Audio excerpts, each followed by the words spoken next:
Hoy venía a contaros dos historias, lo primero, dos historias que son un poco duras. Me imagino que algunas personas que me las puedan escuchar estas historias pues le puedan resultar un poco fuertes, ¿no? Pero bueno, para mí es una cosa a la que convivo con ello muy habitualmente, ¿no? Mirad, os voy a contar, la primera historia que os voy a contar es la de Milagros. Milagros es una paciente que solemos ir a ver a su casa. Es una mujer mayor que hace muchos años se la diagnosticó de un tumor en el ojo, ¿eh? Y ese tumor la ha ido creciendo, ha ido creciéndola por el ojo y al final perdió el ojo, el tumor siguió creciendo y se la fue invadiendo el resto de la cabeza, de la cara, se la fue extendiendo por toda la cabeza y después de muchos años, Milagros, pues el tumor se la ha extendido por todos los lados y ahora mismo pues se la ve en todos los músculos, todos los huesos de la cabeza, tiene agujeros por todos los lados, o sea, es una situación muy dramática, ¿eh? Pero la vida dura de Milagros no empezó con esta enfermedad. Milagros es una mujer que un día nos contaba que cuando era chiquitina en el pueblo, ella vivía en el pueblo por la zona de Vega de Paz y la mandaron a servir a Santander, ¿no? La echaron de casa, como quien dice, y fue a vivir a casa de unos ricos y a servir cuando era niña. Luego se casó, tuvo una hija, la hija murió cuando era pequeña. Años después, viviendo en la Albericia, hubo un atentado de ETA, les destruyó la casa, el atentado de ETA les destruyó la casa. Y luego su marido murió. Pues imaginaros, ¿no? El cúmulo de circunstancias desastrosas que habían pasado en su vida, la cantidad de cosas que habían pasado tan dolorosas y tan difíciles de llevar para cualquier persona, ¿no? Y después la enfermedad de ella, ¿no?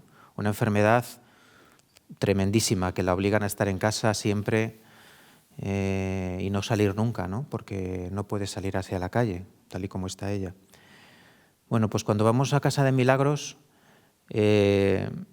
salimos reconfortados siempre, porque Milagros es una mujer que nos transmite muchísima alegría, muchísimo positivismo, nos transmite muchísimo cariño por nosotros, siempre nos dice que somos sus ángeles, que todo lo querida que se siente por nosotros porque vamos a curarla, porque vamos a cuidarla. Nos dice siempre palabras amables y siempre nos dice lo que va a hacer ese día, tiene cosas que hacer ese día, tiene una hija de la que cuida, la tiene que hacer la comida, que la tiene que planchar, que la tiene que hacer esto, que lo tiene que hacer lo otro, tiene la cabeza siempre llena de cosas que tiene que hacer y es impresionante. Yo me voy de ese domicilio, de esa casa, me voy muy querido, muy lleno y es impresionante. No sé cómo os lo puedo transmitir, ¿no? Bueno, esto es una de las historias, ¿no? La otra es de una mujer que se llama Anastasia, a la cual íbamos a ver al marido. El marido ya murió, hace poco tiempo murió. Íbamos a ver al marido que tenía un problema pulmonar, tenía una fibrosis pulmonar y era un hombre que no podía respirar y siempre estaba en un sillón sentado con oxígeno y se ahogaba continuamente. Pero cuando ibas al domicilio lo que más te llamaba la atención, aparte del hombre que estaba enfermo, era que tenía al lado, tenía una silla de estas que se tumban, una silla de estas de inválido, y allí estaba su hijo, que tenía ya unos 30 y tantos años, un hijo que tiene una enfermedad que es muy grave, que es una distrofia muscular de Duchenne, que es una enfermedad que te va paralizando desde niño hasta dejarte totalmente inválido, y tenía una mascarilla, tiene un respirador, porque si no, por sus propios pulmones no podría respirar, ¿no? Un día hablando con Anastasia, pues me contó que ella había tenido otros 3 hijos con la misma enfermedad y que los 3 murieron. 2 murieron con 20 años y el otro murió con 25, un año después que los 2 mellizos que habían muerto. Y es curioso porque ella cuando te habla de sus hijos te habla con muchísimo amor, con muchísima fe, te dice que le da gracias a Dios por cada minuto que ha podido vivir con ellos la vida, por cada minuto que Dios la permitió estar con ellos, cuidarles, que ella y el marido les cogían, les llevaban a los fisios, a las consultas, en brazos, que los hijos eran súper inteligentes, que les enseñaron a hablar 4 idiomas, que eran súper graciosos, que siempre estaban haciendo chistes. Y lo curioso es que ella te lo cuenta con muchísima fe, con muchísima fuerza, dando gracias a Dios todo el rato, ¿no? Y yo es otra persona de la que cuando me voy de su domicilio, pues me voy lleno de fe, ¿no? Me voy lleno de esperanza y de gratitud, ¿no? Por conocerla, por poder estar un rato con ella, por poder escucharla, ¿no? Y después de encontrarte con gente así, pues te preguntas, ¿no? ¿Cómo estas dos personas me pueden transmitir tanto, ¿no? De la fe, de la vida, de lo que es vivir. ¿Cómo estas dos personas, con sus miserias, con sus enfermedades, con sus dolores, con todas las cosas que le pasan, cosas tan dolorosas que las tienen rotas, ¿no? Por un lado. O sea, ¿cómo pueden vivir la vida así? ¿Cómo pueden luego ser tú el que te vas lleno de sus casas, ¿no? El que te vas lleno de escucharlas, ¿no? Yo que muchas veces me siento bendecido constantemente por muchas cosas y en cambio me parece que voy arrastrando mi vida por el mundo, ¿no? Que voy ahí como quejándome de todo, que voy diciendo que mi vida no merece la pena ser vivida muchas veces, ¿no? ¿Cómo puede ser eso, no? A veces incluso me siento como abandonado de Dios, ¿no? Digo, ¿qué pasa con mi vida, no? Me habrá abandonado Dios, ¿no? Mirar, yo muchas veces me he visto como papá furioso. Aquí alguno que sea televisivo, pues conocerá el personaje Papá Furioso. Papá Furioso salía en Los Simpson. Era un personaje basado en Homer Simpson, que apareció en unos episodios de Los Simpson. Y que al final era un personaje que era como Homer, pero que siempre estaba enfadado, ¿no? Que siempre le pasaban cosas, siempre le caía algo en el pie, siempre le tocaba la lotería, el número continuo al de él, pero no le tocaba a él, ¿no? Y yo muchas veces me he sentido así, ¿no? Que estoy furioso con los demás, con la vida. Me siento como el hermano mayor del hijo pródigo, ¿no? Que siente que a los demás les va mejor que a ti, que a los demás las cosas les salen mejor que a ti, que tienen más suerte, ¿no? Muchas veces me he sentido así, ¿no? De una manera absurda, ¿no? Porque a veces te quejas por cosas que son absurdas. Me acuerdo cuando hace años me rompí las 2 piernas y fue una época pues, en la que dependes mucho de los demás. Me tenían que llevar y traer, me acuerdo que me llevaban y me traían a las reuniones. Me acuerdo que no fui a una Pascua a Granada porque me había roto las piernas y lo pasé fatal y estaba súper como enfadado. Estaba enfadado con todo el mundo, ¿no? O sea, y ahora lo pienso y digo, pero qué absurdo, ¿no? O sea, no sé, pienso que a todos nos pasan cosas malas, ¿no? Continuamente, a todos. Yo creo que es imposible que alguien diga que no le está pasando cosas malas ahora mismo, ¿no? Posiblemente alguno no tiene el trabajo que soñaba, está pasándolo mal continuamente, día a día, pues porque su trabajo no le llena, porque ve que aquello no le da un significado a su vida. Posiblemente otros tengan problemas en su matrimonio, tengan crisis, tengan discusiones, tengan momentos duros, ¿no? Momentos de crisis muy fuertes. Otras personas tendrán alguna enfermedad, igual ha fallecido alguien de su familia ha fallecido, se sienten culpables porque no estuvieron, porque algo pasó, porque no hicieron lo suficiente. Posiblemente todos tengamos algo que nos duele, ¿no? Y todos lo vivimos así, ¿no? Pero ¿por qué estas dos mujeres, por qué Anastasia y Milagros, pues por qué vivían esto así, ¿no? Yo es una cosa que he estado dando muchas vueltas en mi oración, he estado dando vueltas en la cabeza, ¿no? ¿Por qué los demás sufrimos tanto por lo que nos pasa y en cambio hay otra gente que transmite tantísimo y que lo vive de otra manera, ¿no?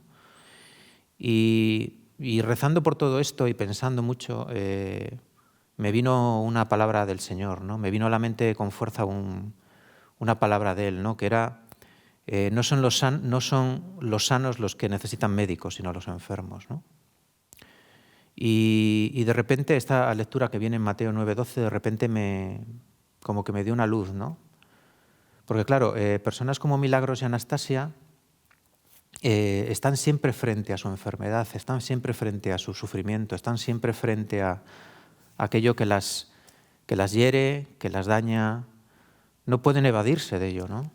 Yo me imagino cuando Milagros todas las mañanas tiene que mirarse al espejo y ve un esqueleto, con huesos, con músculo, con trozos de carne que faltan, o sea, eso es lo que es ella, ¿no? No puede esquivarlo, no puede esconderse, ¿no? En cambio yo muchas veces pues voy por la vida pensando que no me pasa nada, que no hay nada malo en mí, que estoy sano, que soy perfecto, que lo tengo todo, que no necesito nada, ¿no? Ellas son conscientes de su necesidad y yo no, ¿no? Mirar, hoy día se habla mucho del autoconocimiento. Sabéis que en la psicología positiva se está continuamente hablando de este concepto, ¿no? Del autoconocimiento. En Fe y Vida lo hemos un poco traducido y hablamos mucho de vivir en tu verdad, ¿no? Es una cosa de la que hablamos siempre. Esto de vivir en tu verdad, sabemos que es esto de autoconocerse, de reconocer nuestros fallos, nuestros pecados y vivir pues, aceptándolos y sabiendo lo que somos, quiénes somos, ¿no? Quizás muchas personas llegan a conocerse, muchas personas conseguimos que a través de la comunidad conseguimos que tengan un conocimiento de quiénes son, de qué hay en ellos, pero quizás se quedan ahí, ¿no? Yo muchas veces pienso que muchas veces nos quedamos en autoconocernos, nos quedamos ahí pero no lo tocamos, ¿no? Conozco cómo soy, conozco las fallas que hay en mí, conozco los pecados que hay en mí, conozco las cosas que no funcionan, pero ahí se quedan. Y yo pienso que hay que dar un paso más allá, ¿no? En la psicología positiva, como os decía, siempre se habla de autoconocimiento, hay que pasar a la autocomprensión y luego hay que pasar a la aceptación, ¿no? Yo todas esas dos partes de autocomprensión y aceptación lo llamaría autoaceptación, ¿no? Diría que es algo activo, ¿no? O sea, cuando tú pasas de saber quién eres, lo que hay en ti, pasas a llevarlo a la acción, a vivirlo de alguna manera, ¿no? ¿Cómo se hace esto? ¿Cómo uno se reconcilia con uno mismo, con el mundo, con los demás? Cuando algo no va bien en uno, ¿cómo hace uno para vivirlo, para llevarlo a la práctica esto, ¿no? Mirad, esto de la aceptación lo habló mucho Jesús, a través de muchas parábolas, de predicaciones. Jesús hablaba de la aceptación. Precisamente habla en la aceptación cuando habla de los que son ciegos y de los que ven, ¿no? En Juan 9:35, ¿no?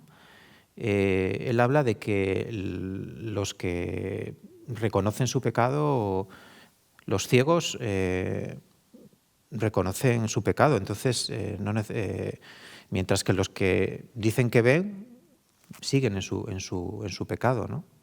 Y tenemos que entender esta forma que nos quiere Jesús decir, ¿no? Cómo tienen que ser las cosas, ¿no? Dice, el que ve mira la realidad con sus ojos, ¿no? Con sus razonamientos, con su entendimiento, como el mundo ha entendido él que tienen que ser las cosas, con sus aprendizajes, sus valores, sus juicios. El que ve el mundo así cree que lo tiene todo claro y va entendiendo las cosas según lo que él es, ¿no? Mientras que el que se reconoce ciego, el que cree que hay cosas que no funcionan bien en él, el que no cree que esté viendo la realidad como tiene que ser, ese reconoce su enfermedad, ¿no? Y necesita a alguien que le guíe. Necesita a otras personas que le guíen. Es como alguien que necesita un lazarillo, ¿no? Necesitamos a alguien que nos lleve porque el lazarillo nos va a decir, pues hay un agujero, te vas a caer, cuidado, vete por aquí, en la realidad el mundo es de esta manera. Necesitamos a alguien que nos enseñe, ¿no? Yo hace años viendo en internet una locución de un partido, me acuerdo que salía un ciego que había ido al fútbol con uno de sus mejores amigos, ¿no? Y el mejor amigo le estaba narrando el partido. Porque claro, el ciego que pintaba en el fútbol, ¿no? No podía ver nada.